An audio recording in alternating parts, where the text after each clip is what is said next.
여러분 안녕하세요. 고전의 온도입니다. 오늘 아침 거울 속의 나를 가만히 들여다보신 적 있으신가요? 늘어난 주름보다 더 깊게 패인 마음의 허기를 느껴보신 적은요? 우리 세대 부모님들은 참 치열하게 사셨습니다. 나라는 존재는 뒷전이고 오로지 자식이라는 나무를 키우기 위해 자신의 모든 수분을 다 짜내어 주었죠. 내가 조금만 더 고생하면 우리 자식은 꽃길만 걷겠지. 그 희망 하나로 버텼는데 자식이 장성한 지금 우리에게 남은 것은 무엇일까요? 비어가는 통장과 여기저기 쑤시는 몸. 그보다 더 무거운 건 내가 다 주지 못해서 자식이 고생하는 건 아닐까 하는 끝없는 죄책감입니다. 여러분, 나무가 모든 가지와 잎을 다 내어주고 밑둥만 남았을 때 그 나무는 과연 행복했을까요? 그리고 밑둥만 남은 나무를 바라보는 자식의 마음은 또 어떠할까요? 오늘날 노후 파산의 가장 큰 원인이 자식 지원이라는 통계는 우리에게 차가운 질문을 던집니다. 사랑이라는 이름으로 행한 무조건적인 희생이 어쩌면 부모와 자식 모두를 벼랑 끝으로 밀어넣고 있는 건 아닐까 하고 말이죠. 하지만 여러분, 고전은 우리에게 뜻밖의 이야기를 건넵니다. 자식을 진정으로 사랑한다면 모든 것을 주지 말고 남겨두라고요. 오늘은 명나라의 지에서 책은담을 통해 부모와 자식이 모두 존엄하게 공존할 수 있는 경제적, 심리적 독립의 지혜를 함께 나누어 보겠습니다. 책은담이라는 이름 자체가 나물 뿌리를 심는 이야기라는 뜻입니다. 거칠고 쓴맛을 견뎌야 비로소 인생의 참맛을 안다는 뜻이죠. 저도 처음 이 책을 펼쳤을 때 그 소박한 제목이 마음에 깊이 박혔거든요. 저자 홍자성은 인간관계와 처세에 있어 반드시 지켜야 할 농도에 대해 이렇게 말합니다. 은혜를 베풀려거든 처음에는 10개 하고 나중에 두텁게 하라. 처음에 두텁게 하다가 나중에 10개 하면 사람은 그 은혜를 잊고 오히려 원망하게 된다.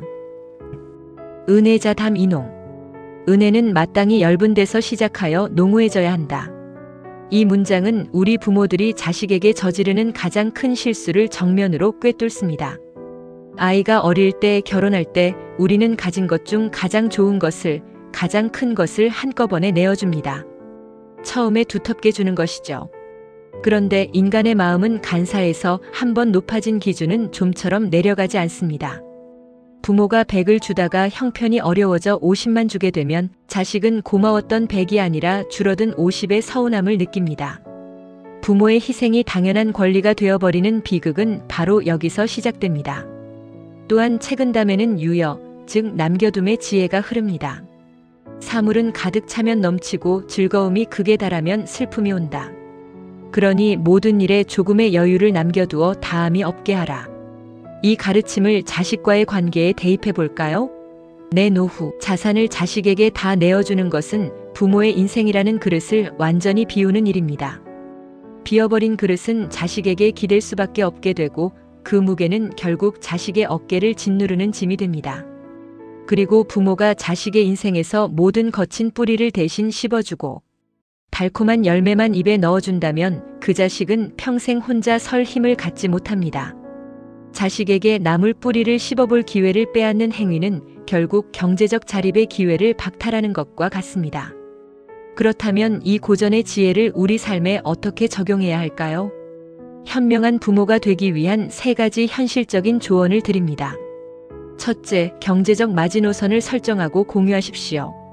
부모의 지갑이 무한하다고 믿는 자식은 스스로 일어서는 법을 잊습니다.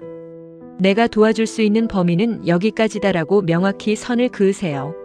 그것은 냉정한 거절이 아니라 자식에게 자립이라는 인생의 가장 큰 무기를 쥐어주는 것입니다.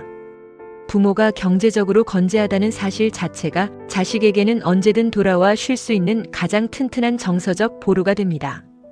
둘째, 기대라는 이름의 투자를 멈추십시오. 자식에게 모든 것을 줄 때 마음 한구석에는 나중에 내가 나를 돌보겠지라는 무의식적인 보상 심리가 생깁니다. 하지만 책은담은 은혜를 베푼 뒤에는 보답을 바라지 말라 가르칩니다. 기대가 크면 실망도 깊고 그 실망은 결국 원망이 되어 천륜마저 끊어놓습니다.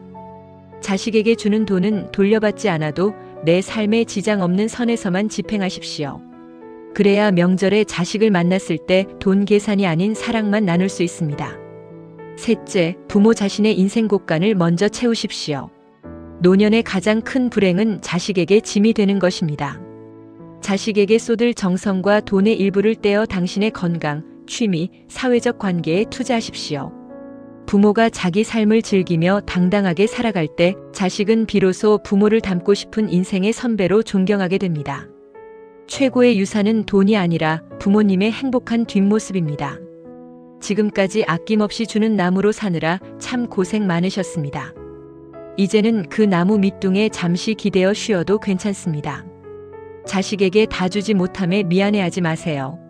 밑둥만 남은 나무는 자식의 눈물샘만 자극할 뿐입니다. 푸른 잎을 끝까지 간직한 채 자식에게 시원한 그늘을 내어줄 수 있는 건강하고 당당한 부모. 그것이 우리가 지향해야 할 모습입니다. 당신이 마지막까지 품고 있어야 할 그 여유가 결국 자식에게는 짐이 되지 않는 부모라는 최고의 선물이 될 것입니다.